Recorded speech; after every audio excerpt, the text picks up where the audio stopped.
Assalamualaikum warahmatullahi wabarakatuh. Sebelum kita memulai pelajaran pada hari ini, marilah kita membaca basmalah bersama-sama. Bismillahirrahmanirrahim. Apa kabar kalian semua? Semoga semuanya dalam keadaan sehat walafiat. Dan bagi yang kurang sehat, semoga lekas diberi kesehatan oleh Allah Subhanahu wa Ta'ala. Dan tetap semangat belajar walaupun belajar dari rumah. Sebelum memulai pelajaran pada hari ini, saya akan menyampaikan kompetensi dasar yang harus kalian capai. Kompetensi dasar 3.5 yaitu menganalisis sistem pencernaan pada manusia dan memahami gangguan yang berhubungan dengan sistem pencernaan serta upaya menjaga kesehatan sistem pencernaan. Kemudian ada peta konsep sistem pencernaan manusia.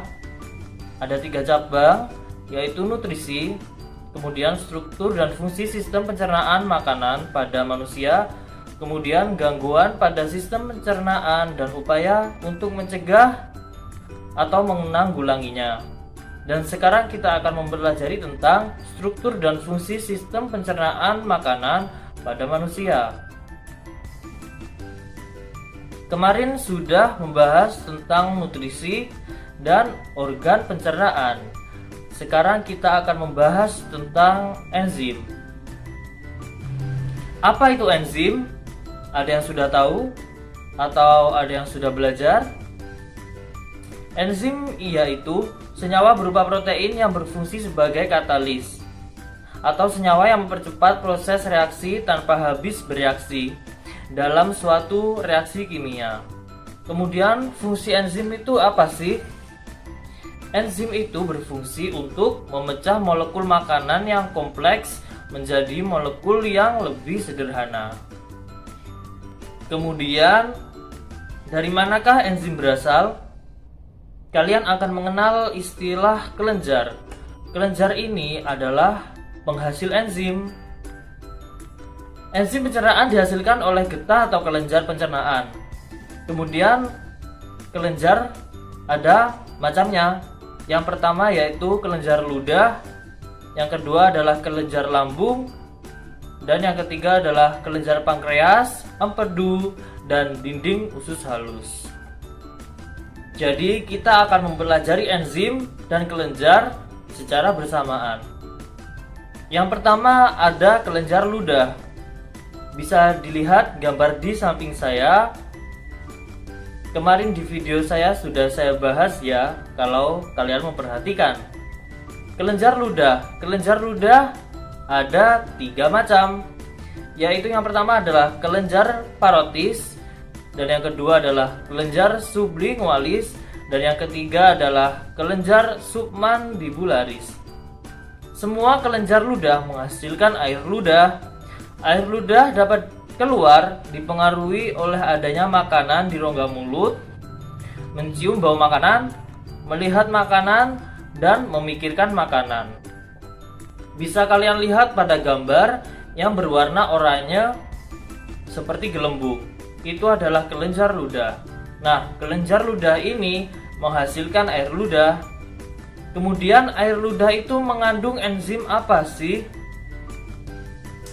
Air ludah mengandung enzim amilase atau disebut juga dengan enzim petialin. 99% air ludah terdiri dari air, sisanya terdiri dari garam, urea, lendir, bikarbonat, lisozim atau enzim penghancur bakteri, dan amilase atau petialin. Kemudian fungsi enzim amilase atau enzim petialin ini apa sih? Ada 3 fungsi enzim amilase, yaitu 1. Memecah amilum menjadi maltosa, kemudian mempertahankan rongga mulut agar selalu basah, dan kemudian memperlancar pencernaan. Kemudian ada kelenjar lambung. Kelenjar lambung ini berada di lambung, sudah jelas ya. Kelenjar lambung disebut juga dengan getah lambung. Getah lambung mengandung 99,4% air, dan sisanya senyawa anorganik seperti musin, pepsin, dan renin. Kemudian bahan anorganik seperti hidrogen, natrium, kalium, klorin, dan fosfor. Nah, getah lambung ini menghasilkan enzim apa sih? Getah lambung menghasilkan 3 enzim, yaitu yang pertama adalah HCl atau asam klorida, yang kedua adalah enzim pepsin, yang ketiga adalah enzim renin. Yang pertama adalah asam klorida ini berfungsi untuk menjadikan ruangan dalam lambung bersifat asam, memiliki pH 1-3, sehingga membunuh kuman yang masuk bersama makanan. Kemudian enzim pepsin berfungsi untuk menghidrolisis atau memecah protein menjadi proteosa dan pepton, atau campuran dari polipeptida dan asam amino. Kemudian enzim renin. Enzim renin berfungsi untuk mengubah kaseinogen menjadi kasein dan mengendapkan protein kasein yang terdapat dalam susu. Kemudian ada kelenjar pankreas. Pankreas terletak di rongga perut dekat lambung. Sekresi enzim dari pankreas dipengaruhi oleh hormon sekretin. Hormon sekretin dihasilkan oleh duodenum pada saat makanan masuk ke duodenum. Kemudian kelenjar pankreas ini menghasilkan enzim apa sih? Enzim yang dihasilkan oleh kelenjar pankreas ada 3 yang penting, yaitu ada enzim lipase, kemudian enzim amilase, kemudian enzim tripsin. Nah, enzim lainnya ada enzim karbohidrase pankreas. Kemudian fungsi dari enzim lipase yaitu untuk mencerna lemak menjadi asam lemak dan gliserol. Kemudian fungsi enzim amilase yaitu untuk mencerna amilum menjadi maltosa. Dan kemudian fungsi enzim tripsin yaitu untuk mencerna protein menjadi polipeptida. Kemudian fungsi dari enzim lainnya yaitu enzim karbohidrase pankreas yaitu untuk mencerna amilum menjadi maltosa atau disakarida lainnya. Kemudian ada kelenjar empedu. Kelenjar empedu menempel pada organ hati, berfungsi untuk menampung cairan empedu dari hati atau hasil pemecahan sel darah merah. Bisa dilihat gambar di samping saya yang berwarna hijau, itulah kelenjar empedu. Cairan empedu dialirkan ke duodenum. Pengeluaran cairan empedu dipengaruhi oleh hormon kolisistokinin. Nah, nama enzim dari kelenjar empedu ini adalah empedu. Jadi, kelenjar empedu menghasilkan empedu. Kemudian empedu berfungsi untuk mengemulsikan lemak, yakni membuat lemak agar larut dalam air. Kemudian kelenjar usus halus. Dalam dinding usus halus terdapat getah usus halus. Getah usus halus setiap hari disekresi sebanyak 2000 cc. Berwarna jernih, memiliki pH 7,6. Getah usus halus mengandung berbagai enzim. Enzim apa saja? Nah, yang pertama ada enzim maltase. Kemudian yang kedua ada enzim laktase, kemudian enzim sukrase, kemudian enzim lipase. Nah, fungsi enzim maltase yaitu untuk mengubah maltosa menjadi glukosa. Kemudian fungsi dari enzim laktase yaitu mengubah laktosa menjadi glukosa dan galaktosa.